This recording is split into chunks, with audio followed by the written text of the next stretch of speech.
Welcome to The Grounded Leader, Ayurvedic Wellness for leaders who want to succeed from a place of balance. A podcast where ancient practices meet ambitious goals to help you operate with strength, clarity, and grounded intention. I'm your host, Shweta Vikram, an Ayurvedic doctor, trauma informed yoga teacher, award winning author, mindfulness coach, corporate wellness speaker, adjunct professor, and a lifelong student of what it really means to lead with clarity, purpose, and peace. Each week, we'll explore holistic wellness, how to excel in authentic leadership, and live with balance and purpose. Let's dive in. On this episode, I talked to April Jarrett, Executive Director at ACDN. April has over 15 years of experience in operations management and strategic planning. She champions a whole person approach to leadership, one that values balance, self awareness, and the power of solo trips, my favorite, to strengthen confidence, resilience, and vision. So, our topic today is why solo trips are an important part of wellness and integral to leadership success.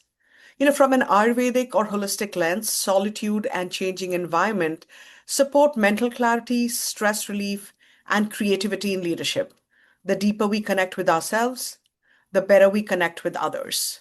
But we want to hear from April and her incredible experience and point of view. Welcome to the show, April. I am so excited you're here today. Oh man, thank you so much, Sveta. I have really been looking forward to this conversation. I look forward to all of our conversations. Yeah, I can't wait to get into it with you today. So, I wanted to ask what inspired your first solo trip and how did it or did it change your perception of wellness or leadership? So, my first solo trip, it was after college. Hmm. I graduated from college. During college, I played around with doing a study abroad. Study abroad. I had applied to study abroad in Australia. I was going to college in Texas. I got accepted. Everything was lined up. Housing was lined up. Classes were lined up. I had like a stipend to support me while I was there.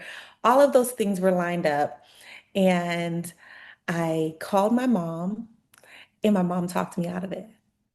And I think I'm a mom now. I think from a mom's perspective, she was fearful of me going halfway across the globe Sure. to Australia. And so she says, "Well, if you feel like you need to get away from Texas for a bit, why don't you just come home and do a semester here?" So that's what I did. And that's one of my few regrets in life. I have very few regrets. That's one of like very near the top of the list that I did not allow myself to move forward with the opportunity of traveling to Australia on my own. I was 20. Um, and so I always said, if another opportunity comes for me to adventure on my own like this, I'll take it. And that next opportunity came after I graduated from college. I was living in New Jersey. I was a director of like a tutoring company, kind of like Sylvan. Okay. It was called Kaplan. And so I was like, I don't think this is life. I wasn't loving it. I didn't feel like I was living. And the opportunity, like, randomly, but I don't believe in random. But it seemed like out of nowhere, the opportunity to move to Uganda came. Okay, hold on for a second. You had this revelation at age 20. Yes. That is incredible. Like, at age 20, you're making bad decisions in life, most people, but it's incredible. And that just tells us how connected you are and why it's so important to leadership. The more we know ourselves, the better we are with the teammates, employees, managers, and those who report to us. And I think you have been that person that at 20, you Yeah. realize, like, no, there's more to life than this. Please go ahead. Yeah. Well, I think what helped shape this global mentality that I have, this perspective that I have, is that I grew up with a father who was in the military. Ah, And so I actually grew up overseas. I didn't live in the US until I was in high school. okay. So I always have like a pulling. I've always had a pulling to go somewhere and explore, adventure. get to know a different culture, the people, the food, your perspective shifts every time you do something like that. And so, yeah, so at 20, I passed up what I thought was going to be a life-changing opportunity. At 23, almost 24, the opportunity came back once I had graduated, and I was like, I'm gonna go. And I moved to Uganda. I had just turned Wow. 24 by the time I got there, get through all the paperwork and all the things, to get ready to go. I was living in a studio apartment at the time. I gave everything away. I didn't sell anything. I didn't want anything in storage, so I just gave an entire apartment full of things away. And I moved my little self over to Eastern Africa and I stayed for about a year. And I was working as the director of an orphanage. And that changed the trajectory of my life in every level, mentally, emotionally, physically, the lens in which you view people, places, employment, all of that shifts when you allow yourself to do something like that. Um, I So tell couldn't me, not go because I was scared. So that was the only reason I could talk myself out of it. So I went. that's incredible. Did you know anyone in Uganda? Absolutely not. I didn't know So anyone. I was the only American person working at the orphanage. I was running the orphanage. I had a lady, her name was Rosalind, and she was from Kenya, and she was like a national director. I was an international director, and together we ran this orphanage. At 24, I was managing a staff of 18 people who were all older than me. wow. All from different countries, mostly from Uganda and Kenya, but a few of them were from different places. And I had 32 babies, 32 children, lives in my hand. And that shifted everything for me. And so how, and we'll talk more about this because I'm realizing you became this person who managed an entire organization in a foreign country at such a young age. How Yes. did it change your view of leadership? Because you came into the role at a very young age. Yes, yes, it did. It shifted. You think of leadership, most people off back, you think of leadership and you're just thinking that it's a constant pouring into other people, right? Mhm. It's a constant, what is the impact, the impression I can have on other people to get them to follow me, Right. right? For me, I think of leadership totally opposite. For me, it's a consistent replenishing of myself so I can lead from a grounded place. So for me, leadership, I take like this whole person approach, and I talk about this all the time. When I'm working with teams, whether I'm training a team, whether I'm working with the team who works underneath me, whatever it is, I take a whole person approach, meaning I'm not just looking at the job that you're doing and how that's impacting the organization and the team and this and that and the other. I'm also looking at you as a person. Mm. And you hear like you can't pour from an empty cup. You hear that all the time. But like, what's the other side of that? How do we end up not being an empty cup? And how do we lead from an authentic place? So I always wanted to be able to reflect instead of react when it comes to leadership. And so I'm constantly replenishing myself as a leader. I feel like that's my number one priority. That's the most important and best thing I can do for people who are working with me and underneath me. I think that's so powerful because, most leaders you and I probably speak with think they can't step away. They can't do the solo stuff. What happens to their families, their employees, their teams? And from a yoga perspective, it's ego, right? Yes. We think the world Yes. cannot survive without us, and we've all been in that place. And I Yeah. think once for you at age 20, when you had that deep revelation, there's more to life than this. And then you go all the way to a different continent, knowing no one in a Yeah. leadership position. Ego is not something that accompanies you. It's empathy, it's ambition, but not ego. And I think that's what I'm hearing in your conversation. Like owning that replenishment, which is a part of self-care, which a lot of people in leadership position talk about, but don't always or not always able to access self-care on a daily basis. You Mhm. do that even on your solo trips because then that shows up at your work and in your work. Yeah, absolutely. So for me, and this obviously, I add 20 years, right? I was 23 when the opportunity came, 43 now.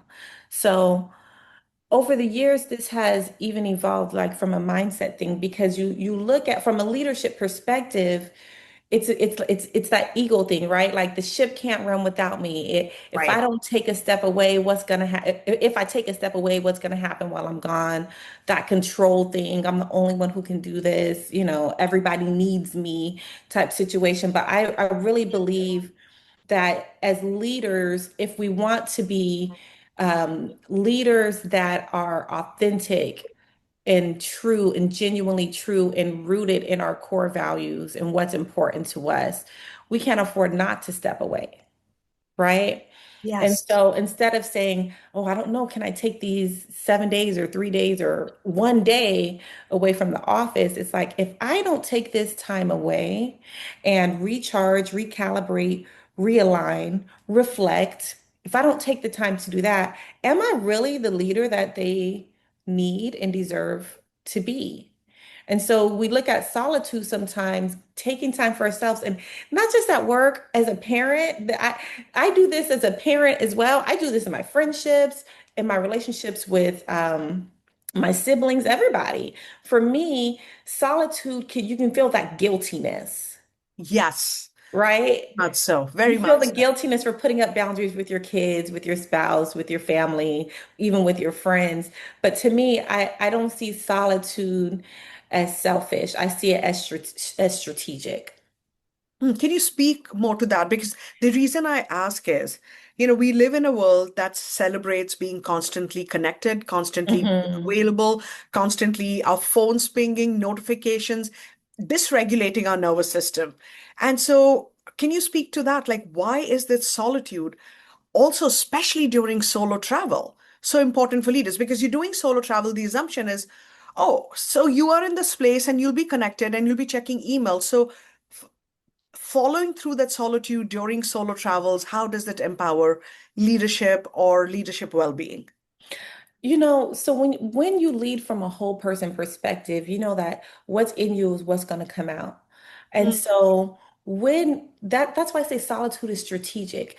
When your nervous system is all crazy, people are going to get that uncalibrated from you, right? In meetings, in emails, in interactions, in even in planning, right? But when you allow yourself as a leader to step away, and I like to say it's not even stepping away, it's stepping aside. So I can come Mm. back with a better return for you, right? Like you think about it as return on investment. As a leader, these are the things that you need from me. These are the expectations that you have of me. And because running an organization and running a company brings so many things at you at once, at some point, we need to step aside and say, okay, one, let me recharge because I'm a human. Right. Right? Let me recharge. Once we recharge and we re-energize, now we can say where do I need to recalibrate? How can I realign to really what's important to me?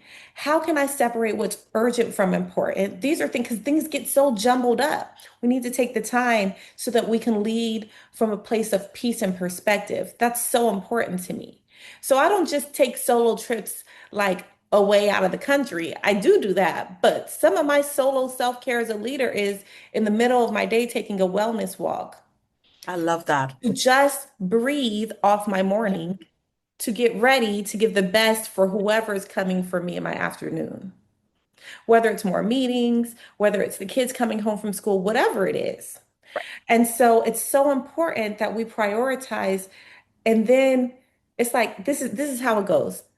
You take the time away, you step aside, Hmm. right? And you say, okay, let me recharge. Boom. All right, I caught my breath. Now let me recalibrate. What is urgent? What is important? Right. Once I figure that out, then I'm like, all right, now let me prioritize. This is recalibration now. Okay, let's prioritize and realign, but then let's place boundaries to protect that. So we don't so quickly fall back into craziness. this is how I go through my day and my like myself as the leader. But I Now think I this can is so have nourishing. confident, consistent decision making, which is what you're looking for in my next meeting. Right. And I think it's so nourishing how you navigate this because I'm sure at some point you've battled that guilt as well. And for Sure. women, especially in leadership Yes, roles, we are constantly battling guilt because is this even my place? Am I privileged enough to take some time for my own self in my own life? And I love how you shifting that narrative not just by making space for you to heal and to show up as the best version of yourself for others, you also giving permission to your kids. absolutely. And I would love if you could share with the audience, like, any of your solo trips where you felt you've come back even more grounded, compassionate as a parent, not just a leader, because I think it's similar skill sets that you need in parenting and leadership, right? Because Absolutely. our team members can act like children sometimes, and our children can be absolute articulate adults. So if you can share one of those incidents, because I think a lot of our listeners might have wanted to do this, but they think solo trips are frivolous. But in how I love solo trips, you know this, April. But I Mhm. love how you define how strategic it is. It's almost like there's a planner. This is what I do. These are the things that I put away. This is the filter I use. This is how version 2.0 happens. And then I come back. It's not just, and not judging anyone who does that. It's not just being in food coma or, wine stupor. It's more about personal growth. It's more about personal development. It's also more about rest on a deep level so that, like you said, everything doesn't need to be SOS. And when we Yeah, show up with that temperament at our workspace or at home, people walk around on eggshells. So, yeah, if you absolutely. can share an example, a story. I'll share my latest solo trip because you just said something that resonated with me. So I went to Portugal for a couple of weeks earlier in the summer, and w one of the things you just said was like a deep rest, like rest on a deeper level. Mm, So when I went to Portugal, I had a lot of stuff going on with work, with my health, with my family life. And so initially I said, you know what, I'll get away and this will give me some time to gain clarity on all these things. All right. So I'm like, I'm away. I can think about these things. I can process these things. But when I got to Portugal, what I realized was what I actually needed to do was not look for clarity or to process anything. What I actually needed to do was like completely de-stress, wow. completely decompress, which meant these are things that I will have to be thinking about in 2 weeks when I get home. So right now, I'm going to think about nothing and let my nervous system come down. And what that looked like was the first day sleeping. Mm, What that looked like was the next day meandering, allowing my curiosity to just carry me through the streets of Lisbon. No plan, no schedule, just allow myself to be, which is not the reality of home life. A few days into this, I realized my nervous system is coming down. My insides are like relaxed. My mind is relaxed. My heart is relaxed. mm, And now I'm breathing calmly, smoothly. The anxiety has left. And the best gift I gave myself for those 2 weeks was not saying, okay, I carried these 15 things with me. Let me process each one, gain clarity on each one, and figure out a plan to move forward. That was going to happen when I got home regardless. Let me give myself the gift of being away, just calming down. Now I come back, I'm better for my kids, I'm better for work, I'm better to handle my health situations because now everything in me is in full alignment, reset. wow. And here I thought, oh, 2 weeks to gain clarity, 2 weeks to process. And it was just 2 weeks to just completely relax. So, is it fair to say, April, what I'm hearing is even as individuals, someone like you who is so aware, so connected with what you need, who you are, life can throw curveballs and we assume what we need. And unless we take that time out for ourselves, we don't really address what is lacking, what is fulfilling, what needs to go away. Like sometimes you don't need to do the work. The work is not doing anything, it's just radical rest. Radical rest. I love the way you said that. Just radical rest. And how often do we have the opportunity? And how often do we take advantage of the opportunity when it comes? And we have to realize that rest is a right and it's a requirement. It's not a reward. Can you say that again? Because it's beautiful. Isn't it? Like rest, it's our right and it's a requirement, but it's not a reward. And so, if we would even change our mindset towards rest, it's necessary. This is why we have to sleep at night. And this is why your whole day is thrown off when you don't go to sleep early enough or you wake up in the middle of the night and that sleep is disconnected and you can't fall back to sleep for an hour. You get up now, you're all crazy the rest of the day because your body needs to reset. Sleep, rest allows you to recalibrate. And sometimes we need more than a night's rest. Sometimes we need to get away and we need to realize that it's not selfish. It's strategic. This is how I can continue to give me, first of all, me the best version of myself, Right. and then everybody else the best version of ourselves. Like people would always ask me when my kids were younger, they're teenagers now, but I started doing my solo trips. I stopped for a little while when they were really little, but when my son was about 5, I started going on a trip a year by myself. And they're like, how can you leave your kids, this, that, and the other? And I always felt like I was empowering my kids and giving them confidence to know that they're okay if mommy's not around. And I think it's the same way at work. Mm. You can empower your team when they see that you can walk away and they can still move in confidence. One, it tells you you're doing something right as a leader. Right. If you leave in the ship, don't sink. You've done something well. And two, it allows your team to use their strengths, their abilities, their collaborative skills to say, all right, the boss is gone and we got this. So everybody wins. You get what you need as a leader. You return a much better version. And then while you're gone, your kids, your team, they're empowered to keep moving forward and they can do so in confidence because you're leaving them in confidence. And And when you're empowering them when you get back, you're doing so in confidence. I just love that. I love that this whole beautiful concept of solo travel is basically, amongst many other things, offering deep respect and respite from the day to day, is Yeah. also allowing leaders to reconnect with themselves. Because I think very often the world we live in, we constantly connected. Now with remote working, which comes as a blessing, nothing is all good or all bad. Hmm. So Hmm. the expectation is people can hop on a call anytime. And I Yeah. feel like so much of what leaders are doing is reacting or putting out fires. Yes.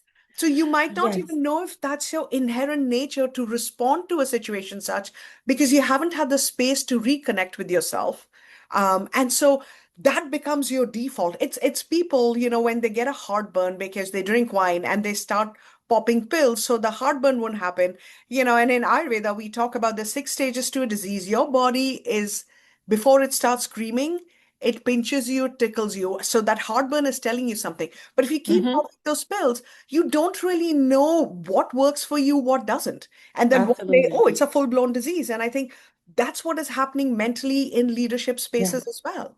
Yeah, we are reacting because we're hit by so many things all Fair. day long, all at once, and we've got to react, right?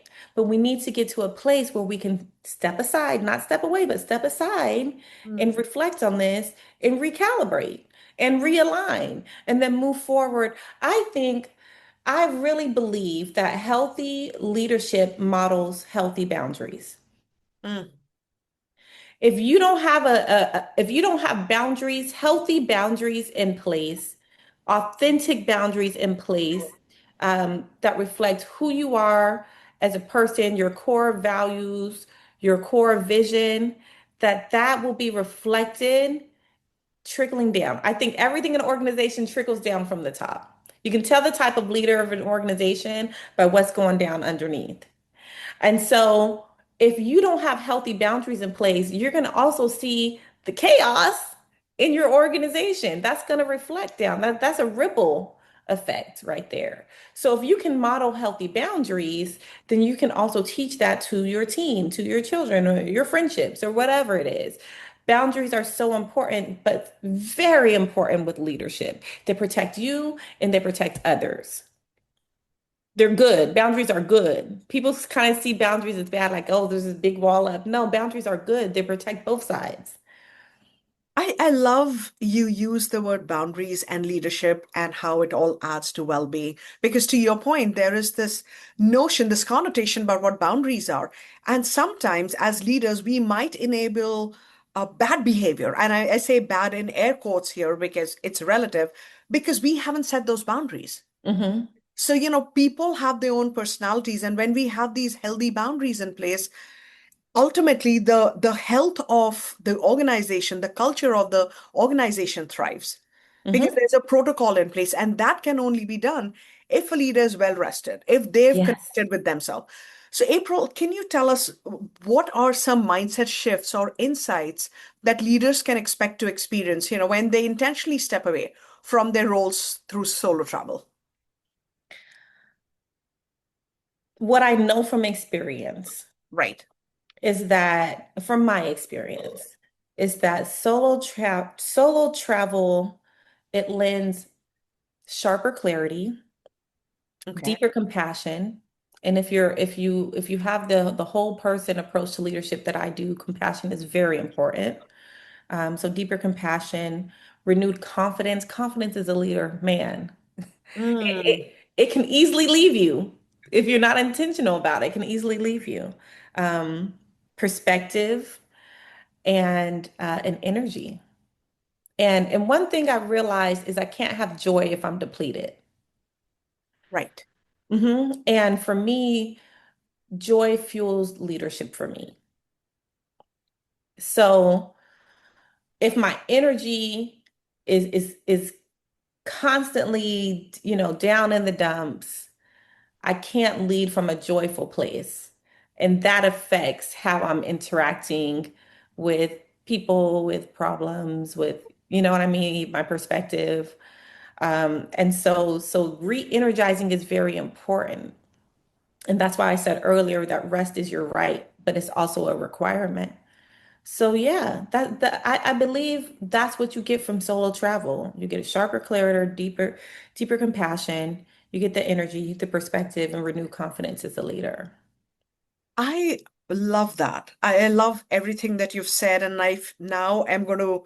I used to look at solo travel as just a time to recharge. That's been my perspective. What I didn't realize is while, I did a solo trip in April once the semester was over, the grading was done. I brought my laptop with me.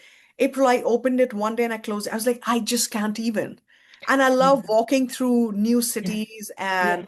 and just discover, like you said, meandering through the streets one day, reading a book one day, finding a nice restaurant, treating Hmm. myself to nourishing meals.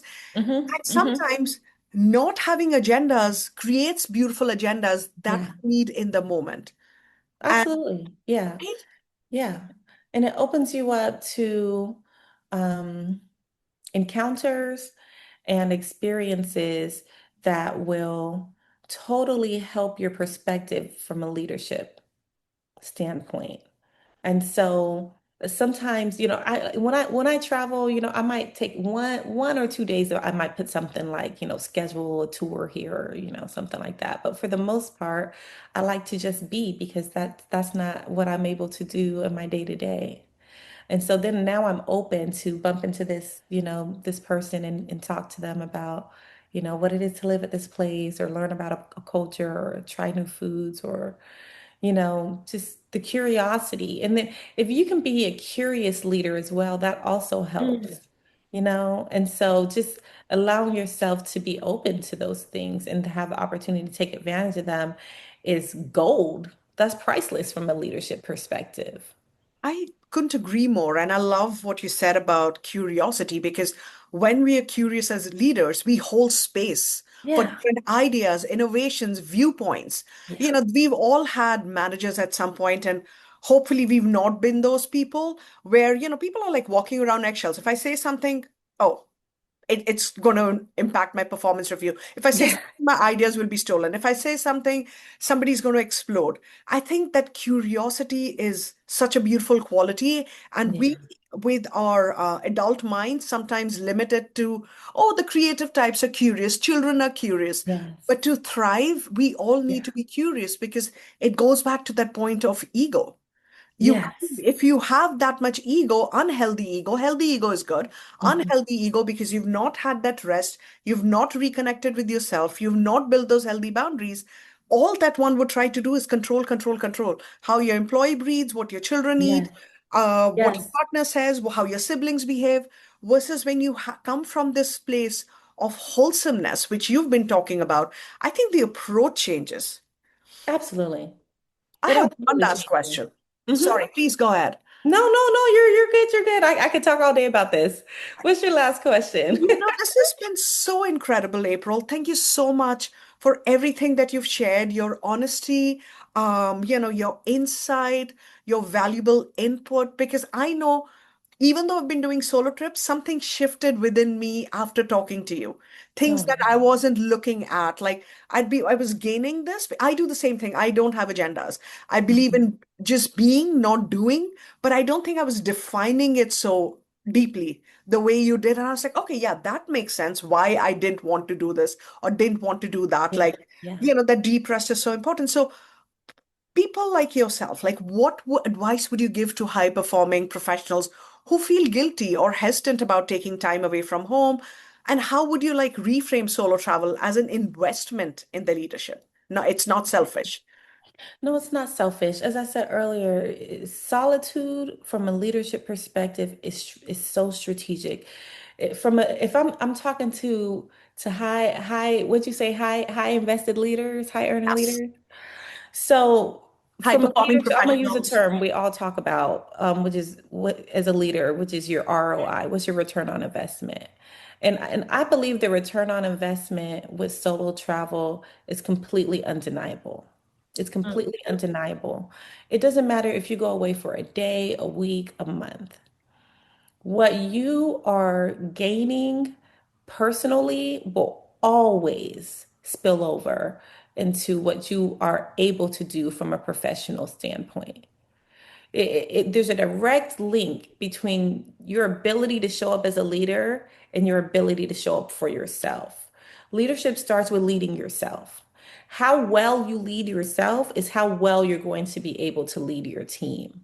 And so, allowing yourself the time to step aside, to recharge, recalibrate, realign, reflect, all of those things and then come back with a better return for a better return on investment to your organization, to your team, to your company, to your family, that's priceless. So, so many people, you would be surprised how many people talk to me about the solo trips that I take and how can you find the time? And I said, well, there's never a best time. You have to make the time because you have to see the investment that you're making in yourself. I love When that. you see the investment you're making in yourself, then you make the time to do it because you know that you're better for it and everyone else is better for it. Everybody wins. Everybody wins. Yeah, that's so true. It's like workouts, right? When people Yes, don't have the time, if you have the time to doom scroll Instagram, you have the time to move your. absolutely. So thank you so much, April. And thank you to all the listeners for joining us on this episode of The Grounded Leader Ayurvedic Wellness for Leaders Who Want to Succeed from a Place of Balance. I hope my conversation with April Jarrett gave you fresh insight into why solo trips aren't just about travel, they are about leadership, clarity, and renewal. As Ayurveda reminds us, stepping away from our daily roles and tuning into solitude allows us to reconnect with our natural rhythms, strengthen our creativity, and return more grounded for those we lead. If today's episode resonated with you, I'd love for you to share it with a colleague or a friend who could use a reminder that wellness is not separate from leadership. It's at the heart of it. And if you haven't already, subscribe to The Grounded Leader so you never miss an episode. Until next time, I'm Shweta Vikram reminding you the most powerful leaders are the ones who lead from a place of balance.